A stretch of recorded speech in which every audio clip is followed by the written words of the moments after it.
안녕하세요. 홍양표 박사입니다. 우리가 지난 시간에 베르니게 영역에 대해서 알아봤죠? 추상력, 베르니게 영역. 그래서 어떤 뇌? 쓰는 뇌, 듣는 뇌. 어때요, 여러분? 해보시니까 좋은가요? 여러분, 이것은 꾸준히 3개월 이상에서 6개월까지 가야 좋아집니다. 자, 오늘은 얘와 가장 밀접한 관계를 가지고 있는 브로카 영역에 대해서 알아보도록 하겠습니다. 브로카 영역은 동적 언어, 이렇게 우리가 보통 표현을 합니다. 즉 이렇게 말할 수 있는 거는 우리가 브로카 영역이 있기 때문입니다. 생각할 수 있는 거는 이미지 언어, 베르니게 영역이라는 곳이 있기 때문이에요. 이렇게 우리 뇌는 오묘한 관계가 형성되어 있습니다. 베르니게 영역과 브로카 영역은 밀접한 회로로, 즉 단단한 전기줄로 연결이 돼 있어서 둘은 뗄래야 뗄 수가 없어요. 그래서 말하고 듣고 읽고 쓰고는 하나처럼 보이는 겁니다. 근데 엄밀히 따지면 이렇게 나눠져 있다는 거죠. 그 중에서 오늘은 학습하고 관련된, 말하고 듣고 읽고 쓰고 이 네 가지는 학습하고 관련된 이해력이에요. 자, 이게 안 맞다 보면, 즉 선호도가 서로 안 맞다 보면 이해력이 떨어져 보입니다. 선생님 말을 듣고 이해해야 되는데 듣는 뇌가 없으니까 이해력 떨어져 보이죠. 그렇죠? 자, 이렇게 이해력이 떨어져 보이는데, 그러면 오늘은 이 브로카 영역이라고 하는 것은 구체적으로 자, 어떤 역할을 하느냐라고 하는 거죠. 첫째는 말이에요. 말인데 만약에 베르니게 영역에 상처가 났다, 그런 사람을 우리가 베르니게 실어증 그러거든요. 이건 무슨 말이냐면 엄청 말을 막 잘하는 것처럼 드는데 가만히 들어보면 뭔 말하는지 이해가 잘 안 돼요. 이런 거죠. 근데 베르니게 영역이 상처는 아닌데 약해. 그럼 얘가 말을 많이 하는 것 같은데 무슨 말 하는지 모르겠어요. 엉뚱한 말을 하죠. 자, 이렇게 보이는 거죠. 환자는 아니지만, 한쪽이 약하면 환자만큼은 아니지만 현상이 있다는 거예요. 예를 들어서 우리가 보통 ADD 아이들이 부적응 아동, 산만한 거나 얌전한 거 두 가지가 있는데, 얌전한 ADD, 산만한 ADD. 그러니까 산만한 예를 들어볼게요. 자, 여러분 ADD 그러면 보통 사람들이 그게 뭐예요? ADHD하고 뭐가 달라요? 라고 물어보는데요. ADD는 산만한 거가 ADD고요. 과격한 행동까지 거기에 내포가 되면 그러면 ADHD라고 말합니다. 친구 관계에서 욱해서 행동이 나간다, 그럼 ADHD고요. 아이 혼자 산만하다, 이거는 ADD라고 보시면 됩니다. 그러면 보통 우리가 어떤 점수를 체크를 해서 뭐 50점 이상이 ADD 산만해서 이 애들은 ADD라고 가정을 했을 때, 그럼 40점도 있잖아요. 30점도 있잖아요.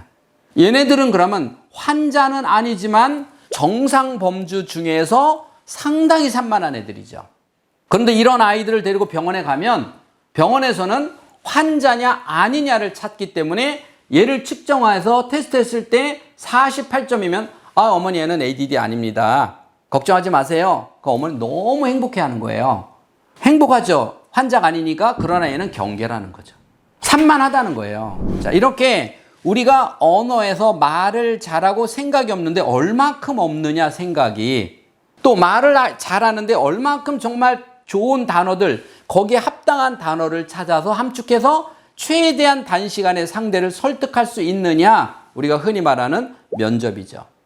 그 사람이 원하는 것을 제3자의 질문에 얼마만큼 정확하게, 없는 거가 아닌 그동안에 다양한 책 속에서 간접 경험을 했다든지 현장에서 직접 경험을 했다든지 학교에서 배운 지식, 내가 모르는 거를 말할 수는 없잖아요. 자, 그럼 면접에서 그분이 물어봤을 때 그 사람이 원하는 답을 그동안에 내가 살아온 경험과 지식을 통틀어서 최대한 빨리 찾아서 최대한 단시간에 그 사람을 설득할 수 있는 힘, 이게 언어 사고력이에요.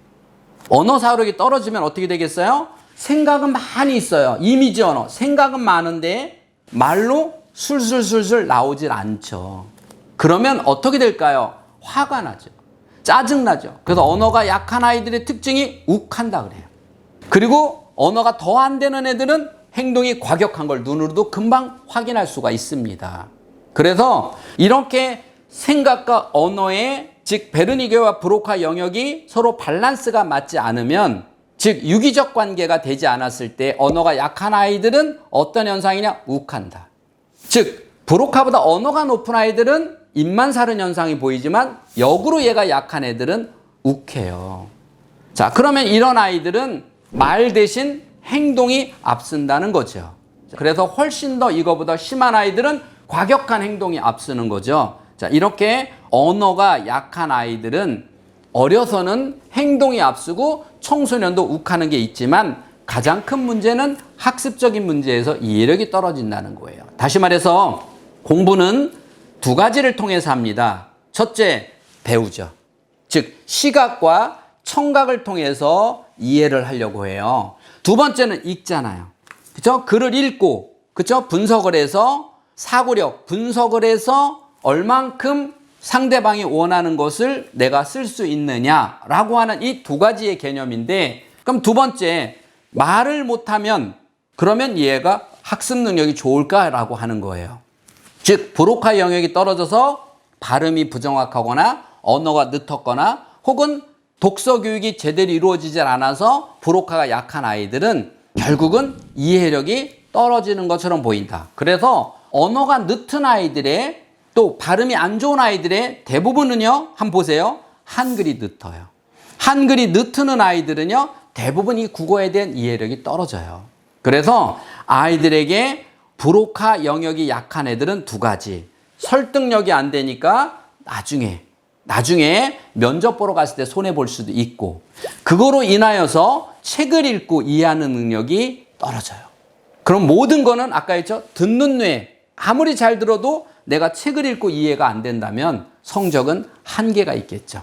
그러면 이런 아이들에게 어떻게 해야 그러면은 브로카 영역이 올라갈 수 있을까라고 하는 거죠. 첫 번째는, 자, 우리가 말하는 거는 지금 제가 말할 때는요, 보통 우리 이 근육이 48개 안면 근육을 쓴다고 그래요. 그러면 말하는 능력을 계속 말하는 훈련을 시키면 말을 잘하겠죠. 그런데 언어가 약한 애들은 말하는 것을 다른 아이가 하루에 10,000단어를 쓸 때 5,000단어밖에 안 쓴다고 가정해봐요.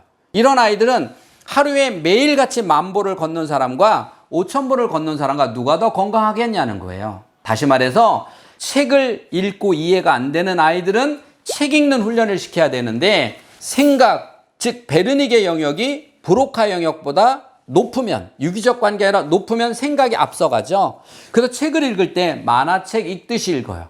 빨리 읽는데 내용은 아는데 시험을 보면 틀려요. 무슨 말입니까? 건성으로 읽는다는 거예요. 그러면 처음부터 6학년이든 중학생이든 유아든 처음부터 책 읽는 습관을 다시 가야 돼요. 이게 아주 중요한 겁니다. 6학년이라고 해서 아니에요. 다시 가야 돼요. 그래서 처음부터 책을 큰 소리로 낭독을 시키는 거예요. 빨리 가요, 못 가요? 낭독은 빨리 못 가요. 그런데 어머님들이 책을 읽을 때 한번 뒤에서부터 읽어보세요. 뒤에서부터요, 다하, 요, 필, 이, 관, 습 이렇게 읽다 보면 글자에 하나하나 읽다 보니까 빨리 못 가요. 그리고 내용이 무슨 말인지 몰라요. 처음엔 아이들도 그래요. 그래서 낭독이 힘들어요. 왜? 스토리도 안 들어오죠? 거꾸로 읽는 것처럼 애들은 추, 상, 과 이렇게 하나하나 읽어야 되죠? 얼마나 힘드냐고요. 이게 뇌에서 습관이 되면 줄줄줄 읽으면서 이해가 돼요. 그래서 낭독은 눈으로 글자를 보고 뜻을 머리로 생각해서 말하듯이 읽는다. 여기까지가 낭독이 된다는 거죠. 이렇게 낭독하는 뇌를 만들려면 역시 근육에 관련된 감각 뉴런을 발달시켜서 3개월 내지 6개월 동안 꾸준히 아이들에게 낭독을 시켜야 되는데, 처음부터 너무 긴 시간은 오히려 역효과가 날 수가 있겠죠. 아이가 재미있게 읽을 수 있는 시간만큼만 정해서 그걸 반복해서 훈련을 해서 조금씩 늘려서 3개월이나 6개월쯤 됐을 때 한 30분 정도 낭독할 수 있으면 그 아이는 그 다음부터는 브로카 영역이 활성화가 돼서 책을 읽고 엉뚱한 답에다 체크하거나 말이 잘 안 돼서 욱하는 이러한 성격을 바꿀 수 있습니다. 지금까지 여러분 브로카 영역에 대해서 알아봤거든요. 혹시 궁금하신 거 있으면 댓글 주세요. 명쾌하게 답드리겠습니다. 지금까지 인간수업의 홍양표 박사였습니다. 감사합니다.